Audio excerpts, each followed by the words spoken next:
তো আমি একটা ইউনিভার্সিটি স্টুডেন্ট যার জীবনে একটা ট্র্যাজেডি ঘটে এবং ওই ট্র্যাজেডিতে আমার গল্পে বাকিটুকু চরিত্র অ্যাক্ট করে।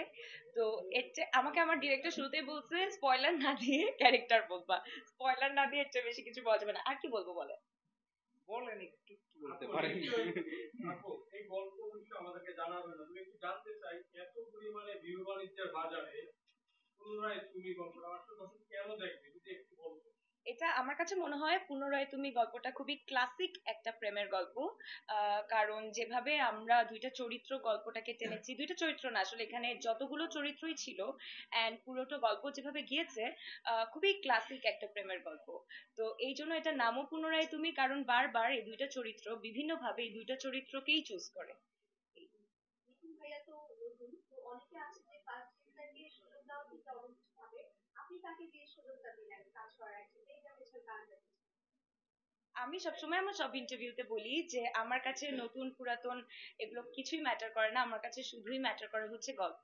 তো এমন হয়েছে না যে আমি নতুন আর্টিস্টের সাথে কাজ করেছি, সে তো নতুন, কিন্তু এই যে গল্প সুন্দর, চরিত্র সুন্দর, সেটার ক্ষেত্রে আসলে আমি আর কোনো কিছু জাজ করি না। শুটিং এর অভিজ্ঞতা, শুটিং এর অভিজ্ঞতা যদি বলি, আহ, অনেক ভীষণ গরমে, মানে আপনারা তো দেখছেনই এখন গরম কেমন। তো এইরকম গরমে আমরা কিভাবে শুট করেছি, বেশিরভাগ সিন আমাদের বাইরে, এন্ড কিছু সিনের জন্য আমাদেরকে রাস্তায়, আমাকে রাস্তায় শুতেও হয়েছে। এন্ড অনেক কষ্ট হয়েছে এই গরমে, আসলে শুট করা ইজ ভেরি ডিফিকাল্ট। মানুষ যখন স্ক্রিনে দেখে মানুষ মনে করে যে সুন্দর একটা নাটক দেখলাম, ভালো হয়েছে, ভালো হয় নাই, অনেক কিছু। কিন্তু এই যে আমরা যখন শুট করি তখন আসলে বোঝা যায় যে কত কষ্ট হয়। তো কষ্ট হয়েছে, কিন্তু দিন শেষে প্রজেক্টটা এত সুন্দর হয়েছে যে প্রজেক্টটা যখন দেখেছি তখন এই কষ্টগুলো আর গায়ে লাগে না।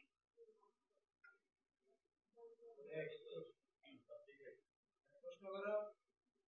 আচ্ছা, সিনেমা হলে তো হচ্ছে নীলচক্র চলছে, পাশাপাশি একই সাথে আপনার দুইটা কন্টেন্ট আসে। তো এই যে ঈদের সময়টাতে যে কন্টেন্ট গুলো আসে, এগুলো একসাথে আসলে কেমন অনুভূতি কাজ করে? দর্শকরা লেখালেখি করে, প্রশংসা করে, খুবই ভালো অনুভূতি কাজ করে। আর সবচেয়ে বড় কথা হচ্ছে নীলচক্র তো আমার খুবই, মানে আমি নীলচক্রে রাইসা ক্যারেক্টার করেছি, যেটা আমার খুবই প্রিয় একটা ক্যারেক্টার। মানে রাইসা রাইসা মানে আমি জানি না, আমার জীবনে বেশ কিছু কাজের মধ্যে রাইসা চরিত্রটা একটা। তো রাইসা চরিত্র মানুষ খুব পছন্দ করছে, আপনারা যখন অডিয়েন্স রিয়াকশন নিয়েছেন দেখেছেন মানুষ রাইসা চরিত্রটা অনেক পছন্দ করেছে। তার উপর এই চরিত্রটা আমি বিশ্বাস করি মানুষ অনেক পছন্দ করবে। আর ক্লাসিক প্রেমের গল্প তো এমনি মানুষ পছন্দ করবে। আপনার সংস্কৃতি হিসেবে ছিলেন রাজু ভাইয়া, তো তার কোন কোন জিনিসগুলো আপনার ভালো লেগেছে, কোন কোন জিনিসগুলো ভালো লাগে? চলো আমিও জানতে চাই। তো রাবি ভাইয়া হচ্ছে আমার আমার সাথে কাজ করা মনে হয় আপনি আর আমি সবচেয়ে বেশি কাজ করেছি জুটি হিসাবে। এন্ড মানুষজন আমাদের জুটি অনেক পছন্দ করে।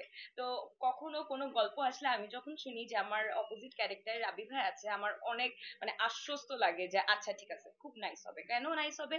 কারণ মানে এনি টাইম হয় না, অনেক কিছু দরকার হয় যে এটাতে কি করতে পারি, ওইটাতে কি করতে পারি, রাবি ভাইয়া সুন্দর ইনপুট দিতে পারে, বা আমি রাবি ভাইকে হেল্প করতে পারি, রাবি ভাই আমাকে হেল্প করতে পারে। আর সবচেয়ে বড় কথা হচ্ছে হেল্পের বাইরেও একটা ক্যারেক্টার যখন আমি আর রাবি ভাই একসাথে করি, আমাদের না কিভাবে কিভাবে যেন কেমিস্ট্রিটা এত সুন্দর বিল্ড আপ হয় যে মানে এটা খুবই ডিফিকাল্ট আসলে সবার সাথে করে ওঠা। তো রাবি ভাইয়ের সাথে এটা আমার একটা প্লাস পয়েন্ট। রাবি ভাইয়ার ক্যারিয়ার শেষ কিন্তু। আচ্ছা, তো গুড কোয়ালিটি তো এটা সবাই মানবে যে উনি খুব সুন্দর করে কথা বলে, ওনার কণ্ঠস্বর সুন্দর। আহ, মানে যখন আমাদের কিছু করার থাকে না এই সময় ওনার সাথে কথা বললে অনেক কিছু জানা যায়। আর হচ্ছে আর কিছু নাই আপনার good? গান গাইতে পারে সুন্দর, খুব সুন্দর গিটার বাজাতে পারে। আর ব্যাড কোয়ালিটি বললে তুমি আর টের দিবে না। হ্যাঁ হ্যাঁ বলো। ব্যাড কোয়ালিটি হচ্ছে ওসি মাহফুজ প্রচুর সিগারেট খায়। আর হচ্ছে আর কি ব্যাড কোয়ালিটি আছে? আর কোনো ব্যাড কোয়ালিটি অ্যাটলিস্ট আমার সামনে পড়ে নাই। So next time. একটু জানতে চাবো যে দুজনে যে একই সাথে কাজ করে কোনো স্মৃতি মনে আছে কিনা, মজার কোনো গল্প আছে? শুটিং আসলে এত কষ্টকর, ওখানে মজার ঘটনা খুবই কম ঘটে, কষ্টকর ঘটনা বেশি ঘটে।